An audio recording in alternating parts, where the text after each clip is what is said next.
Bonjour, nous allons parler du fait que tout est à sa place, même si c'est pas toujours évident à accepter. Bien sûr, quand tout va bien, on a l'impression que la vie est fluide, on est heureux, on fait ce qu'on veut, tout se passe bien, et puis à un moment donné, il y a toujours un hic. Et ça bouleverse un petit peu nos espoirs, nos attentes, tout ce qui faisait que la vie était belle. Ça peut être un accident, la maladie, une séparation, une perte, n'importe quoi. Même parfois des petites choses, comme par exemple, un souci matériel, un examen qui se passe pas bien, des choses comme ça de la vie courante. Et notre vie s'effondre, en tout cas on le ressent comme ça. Alors bien sûr, ça peut être à raison. Il y a des événements dans la vie qui font vraiment très très mal. Et puis parfois, pour des toutes petites choses, on va quand même être fortement touché. Alors bien sûr, vous savez, si vous avez déjà écouté d'autres vidéos, ou si vous êtes bien conscient de cela, tout dépend de l'identification. Bien qu'on ne puisse pas forcément contrôler ses émotions, elles ne sont pas d'ailleurs à être contrôlées, mais en fonction de l'appropriation de la scène et de ce qui se passe, je vais plus ou moins souffrir. La tristesse, la colère et toutes les émotions qu'on dit négatives, qui sont simplement des flux, des énergies qui vont nous traverser, ne sont négatives que dans le sens où on va les faire perdurer. Un petit peu comme un feu, plus on l'entretient, plus il va flamber. Et si on le laisse simplement brûler, puis après s'éteindre, eh bien il a fait son job. Il nous a réchauffé, mais seulement le temps nécessaire. Après, il ne va pas faire que la forêt autour prenne feu. Et c'est pareil pour l'émotion. Si on s'y accroche, et parfois c'est très difficile de la laisser s'en aller, puisqu'on est vraiment dans la souffrance, eh bien si l'émotion, on s'y identifie, elle va tenir et parfois même croître de plus en plus. C'est ce qui fait que certaines personnes vont, dans leur expérience, devenir de plus en plus malheureux, faire l'expérience d'une souffrance toujours plus forte. Et ceci n'est pas un jugement, mais simplement quelque chose qui se produit en liaison avec cette identification à l'émotion, à la souffrance. Alors, c'est vrai que parfois c'est très difficile. D'ailleurs, dans ma propre expérience récemment, avec des proches, nous avons vécu le deuil d'une toute petite personne. Et pour la famille, évidemment, c'était très difficile. Mais d'après ce que j'ai compris, ce qu'ils m'ont dit et ce que j'ai ressenti, ça leur a aussi donné de la force, puisqu'il y a eu des rassemblements autour de cette perte. Et dans le soutien, dans la prière, dans la compréhension de ce qui est en train de se vivre, les personnes ont su trouver de la force et de l'amour énormément autour d'eux et surtout en eux. Et aussi grâce peut-être à la présence de ce petit être qui est parti trop tôt. Et lors de la cérémonie, ce qui a été ressenti pour ma part, c'était plutôt ce bain de confiance en l'au-delà, de partage, d'amour, de soutien que j'ai ressenti, et bien sûr de la tristesse, mais surtout quelque chose de plus grand. Et ça a réveillé vraiment, au-delà de toutes les croyances, un fort esprit un fort esprit de spiritualité, je dirais. Quelque chose qui a vraiment une grandeur. Et dans certains rassemblements, même plus heureux, plus joyeux, on peut vraiment ressentir ça. Certaines occasions nous permettent de vraiment vivre ce qui nous dépasse. Et ce partage permet de se réconforter lorsque on a des petites misères ou des grandes misères. Alors parfois c'est aussi au contact d'une personne que en particulier des gens qui nous aiment et que l'on aime, que l'on va ressentir ce soutien. Mais parfois c'est aussi aux côtés d'un inconnu ou peut-être dans une situation lorsqu'on est seul. Et c'est ça qui nous permet de tenir et de nous rendre compte qu'il y a un aspect relatif. Puisque comme je le disais, le sujet de cette vidéo c'est que tout est à sa place. Même lorsqu'on a l'impression que c'est injuste, qu'il y a quelque chose de déséquilibré, qu'on n'a pas à souffrir de cette injustice justement, ou que les personnes autour de nous ne devraient pas subir ce sort, eh bien, il y a parfois la possibilité d'un certain recul par rapport à sa propre souffrance, par rapport à notre propre souffrance. Ceci n'est pas évident, je le concède, et ce n'est pas un conseil, mais c'est quelque chose, un partage, une expérience qui est possible lorsqu'on s'enfonce de plus en plus. C'est peut-être un rebond qui se fait soudainement ou progressivement, et c'est possible, dans certaines occasions, de s'en rendre compte.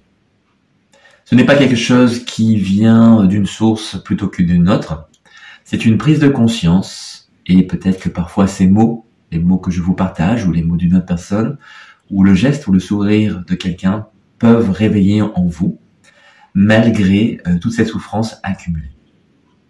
Alors, comme je le disais, ça provient d'une identification. En général, lorsqu'on est dedans, c'est difficile de s'en départir. Mais si on se prépare au deuil, à la mort, à sa propre fin, mais aussi dans les moments où on a de l'énergie, de la positivité, ce sera peut-être plus facile au moment opportun de gérer et d'introduire un recul qui fait que l'on souffre moins ou sur une durée plus courte. C'est-à-dire que ces énergies que nous traversent ne sont pas nous, ce sont des expressions de la vie. Et la souffrance fait partie de la vie, il ne faut pas la repousser, mais ne pas la faire perdurer, comme je le disais. Alors comment s'y préparer? Eh bien, en se rendant compte que même quand on a des choses positives, ce n'est pas nous, ça ne nous définit pas. C'est juste un flux d'énergie, un mouvement émotionnel, une sensation physique, mentale, qui vient s'exprimer à travers nous. Quelque chose que l'on a capté, que l'on traduit nous-mêmes par nos propres filtres, par notre propre identité, mais ce n'est pas quelque chose qui vient de nous, en vérité. C'est quelque chose que l'on vit nous-mêmes, mais cela est produit par l'existence. Et du coup, si on l'expérimente, on l'apprécie, on se fortifie avec, mais on ne s'y accroche pas, et bien pareillement que dans la tristesse et la souffrance, eh bien cette énergie va faire son travail, et puis elle va nous laisser tranquilles. Du coup, on n'aura pas la souffrance de la fin de ce cycle, lorsque la joie, le bonheur, toutes ces choses que l'on a expérimentées laissent la place à autre chose. On aura simplement apprécié ce moment ou ces moments. Du coup, lorsque les choses plus difficiles arrivent, eh bien, on a pris l'habitude, entre guillemets, de ne pas faire durer le mouvement émotionnel, le mouvement affectif. Et du coup, il est possible, même si c'est peut-être plus difficile dans la souffrance, il est fort possible que cette énergie ne fasse que nous traverser. Et du coup, dans l'épreuve, on se relève plus rapidement, voire on ne souffre quasiment pas.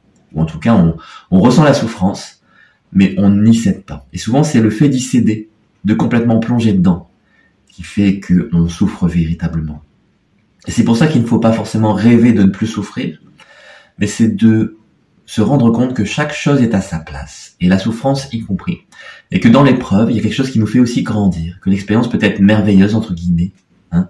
Voilà, je ne l'applique pas à tout le monde, mais voyez que dans ma propre expérience, je vois que les épreuves les plus difficiles, parfois, n'ont pas forcément été vécues comme, une épreuve terrible, mais comme quelque chose aussi qui était appréciable dans une certaine mesure. Et parfois, c'est vraiment très très dur de se rendre compte de cela. Et il vaut mieux peut-être vivre à fond la souffrance. Mais à un moment donné, se rendre compte qu'il n'y a pas que ça.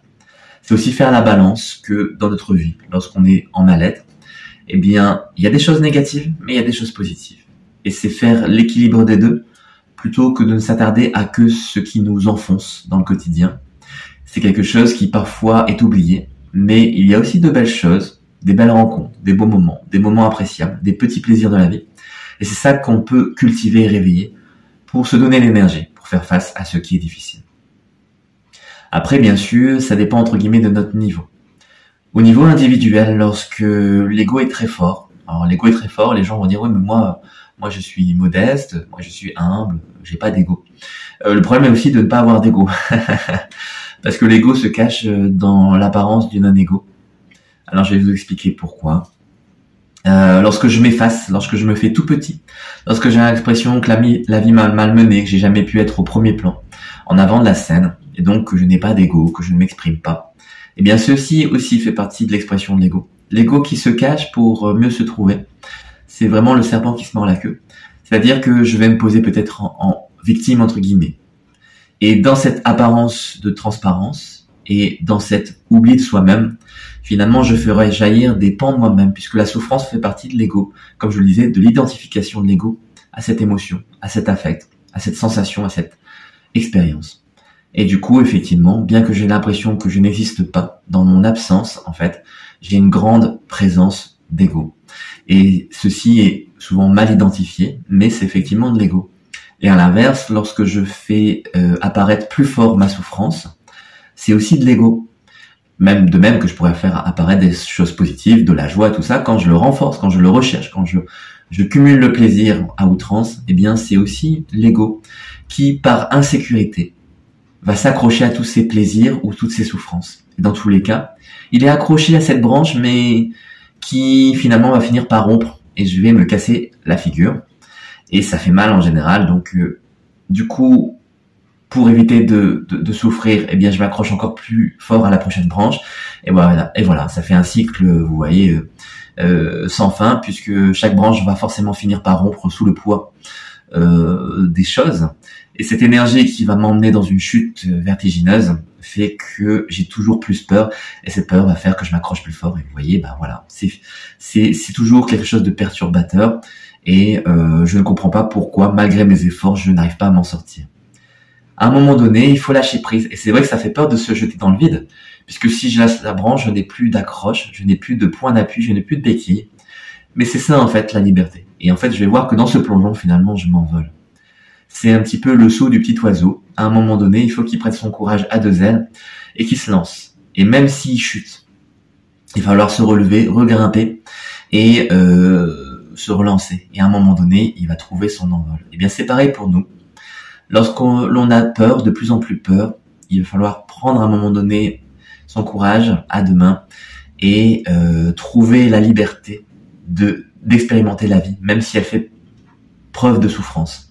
Et on va voir que finalement la souffrance n'est peut-être pas si terrible que ça, ou qu'en tout cas elle nous laisse tranquille au bout d'un certain temps. Donc je disais au niveau de l'individu, c'est ça qui s'accroche, ce fameux ego, mais c'est une partie de l'ego, parce que l'ego a sa place, il nous permet de faire des choses pratiques, de comprendre qu'on est une personne à part entière, d'intégrer des choses dans les interactions avec les autres, de se défendre aussi dans les moments dangereux, et aussi d'apprécier individuellement toute l'expérience de vie. Donc, il a sa place, mais c'est seulement lorsqu'il est toujours en insécurité dans les relations aux autres, dans les relations avec le monde, dans les relations avec soi, que il n'a plus sa place. Et c'est ça qu'on doit apprendre à gérer. C'est cette identification aux choses et surtout à la peur du danger, dans les moments qui ne sont pas opportuns. Donc relâchez cette peur et vous verrez que tout doucement, alors là je vais pas forcément donner les pratiques, j'en ai déjà parlé de mille une façons, ça c'est à vous de voir dans votre vie ce qui vous convient, si c'est une pratique physique, un sport, une activité de détente, un yoga, un qigong, un art martial, si c'est la méditation, assise ou en mouvement comme de la marche, si c'est un enseignement avec un maître, si ce sont des lectures, des conférences, ça fait en général un petit peu un mix de tout ça. Mais je ne peux pas vous dire ce qui est bon pour vous, c'est à vous d'expérimenter. Et faisant ce chemin, peut-être qu'on va se détacher sur des niveaux un petit peu plus élevés que celui de l'individu, sur des niveaux d'énergie et de conscience.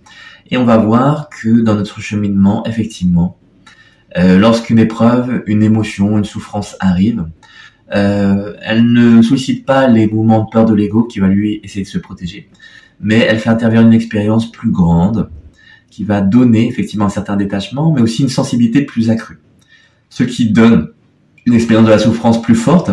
Alors les personnes qui se plaignaient au stade précédent de la souffrance vont être servies, puisque au stade de l'énergie et aussi de la conscience, le moment est vécu plus intensément. Et du coup, les épreuves sont beaucoup plus fortes, mais aussi plus enrichissantes. C'est-à-dire que les ressentis physiques et émotionnels sont multipliés par 10, 100, 1000, et du coup, c'est insondable par rapport aux gens qui vivent de manière anesthésiée sur le plan de l'individu. S'ils touchent à des mouvements énergétiques intenses, ça risque effectivement d'être très perturbant, d'être même destructeur. C'est pour ça que quand les personnes font l'aller-retour entre l'énergie et l'individu, C'est très difficile et du coup ça peut réveiller des angoisses, ce que les personnes peuvent éprouver par des moments des phases de complet égarement. Et du coup, ça peut effectivement les détruire et dévaster leur vie et avoir une influence destructrice aussi sur leur famille, leurs proches et des allers-et-retours entre les personnes autour d'eux et elles-mêmes qui font qu'elles vont s'enfoncer et ne plus se faire confiance.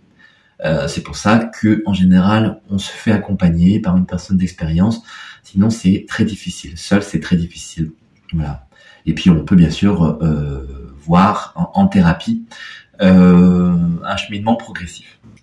Mais pour les personnes qui sont plus dans l'énergie, c'est-à-dire c'est moins égotique, mais plus se concentrer sur un mouvement, il y aura des allers-retours avec la conscience, mais ça sera géré en passant par le corps. Si on est dans l'énergie, mais que le corps n'est pas sollicité, qu'on reste sur des plans d'âme et des affects forts, je pense que c'est vraiment compliqué. Par contre, si on essaie de passer par le corps à revenir à une simplicité, où c'est le corps qui exprime les choses, et non pas l'âme ou la conscience, on pourrait dire, alors là c'est gérable, même si ça peut être très difficile. Le corps va souffrir, il va prendre des coups, mais c'est lui qui va gérer. Et du coup, comme il a un instinct d'auto-guérison très fort, il va pouvoir s'en sortir. Même si on peut avoir mal dans son corps, ça va être gérable, bien que je ne dise pas que ça soit très agréable. Dans cette énergie, ce véhicule d'énergie en tout cas, on va voir aussi que finalement, comme on s'approprie pas les choses, ou en tout cas de manière moindre qu'au niveau individuel, l'expérience va pouvoir aussi avancer. Elle ne va pas freiner, pas trop freiner. Le corps va peut-être mettre des barrières, et tant mieux, hein, parce que sinon, si c'est trop intense, on va flamber, on va cramer, comme on dit. Hein, si Kundalini se réveille trop fort, ça va être terrible. Mais ce mouvement va toucher un peu l'âme, mais pas trop. Et du coup, au niveau du cœur, ça va être supportable, même si parfois ça peut quand même venir vers la conscience et donner des flambées de ce cœur qui souffre, de cette âme qui souffre. Et dans ce cadre-là, le travail sera de calmer et revenir à ce corps. Du coup, beaucoup de méditation, beaucoup d'instants peut-être de recueillement et de l'action. Hein. On va passer par le karma yoga, c'est-à-dire on va agir et réduire toute cette souffrance qui vient encore s'accrocher au niveau individuel, parce qu'il y a quand même toujours des résidus. Et par l'action, on va brûler ce karma, ce qui va donner une énergie de plus en plus pure. On va purifier simplement par le karma et on va travailler sur des choses qui vont se centrer et concentrer la force, l'énergie autour du centre, justement, dans le centre de cet être, de ce que l'on est. Voilà. Je vous partage, mais c'est compliqué à expliquer, c'est à vivre, donc vous verrez bien. Et sur le plan de la conscience, alors là, c'est peut-être parfois difficile, parce que là, on est vraiment à des niveaux très élevés. Et comme je vous disais, au niveau de l'âme et du cœur, du soi, les élans sont extrêmement puissants. Alors, il faut vraiment être bien accroché pour vivre ça. Parce que si malencontreusement on arrive à ce niveau sans maîtrise, ou sans accompagnement, ou peut-être de manière trop rapide et trop intense, les mouvements énergétiques et de conscience sont tellement forts, puisqu'on fait corps avec l'univers, que on risque de vraiment péter un câble. Et il faut vraiment une grande maîtrise et déjà une grande expérience de la conscience pour se gérer. Et ça peut arriver parfois qu'on arrive sur ces niveaux de conscience où en fait tout est soi. Et donc la moindre chose, le moindre petit mouvement extérieur peut nous affecter. Et de manière parfois intolérable, puisque ça réveille des émotions extrêmement fortes, positives ou négatives, mais dans tous les cas de manière extrêmement intense.